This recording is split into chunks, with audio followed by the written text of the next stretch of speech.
Physical refining செய்யப்பட்ட SKM Poorna rice brand oil. 2025-26 நிதியாண்டில் அமலாக்கத்துறை 81,422 கோடி ரூபாய்க்கு அதிகமாக மதிப்புள்ள சொத்துக்களை பறிமுதல் செய்துள்ளது. இது முந்தைய ஆண்டை விட 170% அதிகமாகும்.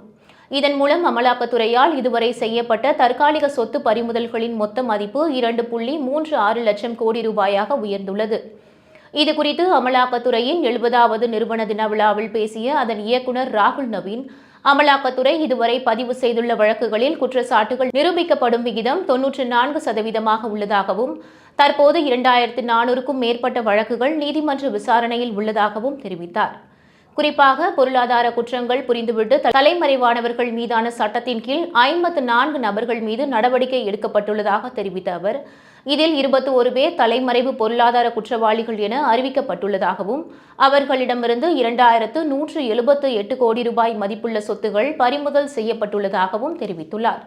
கடந்த காலங்களில் வங்கி மோசடிகள் மற்றும் கார்ப்பரேட் ஊழல்களில் மட்டுமே கவனம் செலுத்தி வந்த அமலாக்கத்துறை தற்போது விரிவான கண்காணிப்பை அதிகரித்துள்ளதால் இத்தகைய குற்றங்களை கணிசமாக குறைத்துள்ளதாக நவீன் மகிழ்ச்சி தெரிவித்தார். சட்டவிரோத பண பரிமாற்ற சட்டத்தின் 2019 செய்யப்பட்ட திருத்தங்களின் மூலம் மோசடிகளால் பாதிக்கப்பட்ட வங்கிகள், முதலீட்டாளர்கள் மற்றும் நுகர்வோருக்கு இதுவரை 63,142 கோடி ரூபாய் மதிப்பிலான சொத்துகள் மற்றும் பணம் திரும்ப வழங்கப்பட்டுள்ளதாகவும் அவர் தெரிவித்துள்ளார்.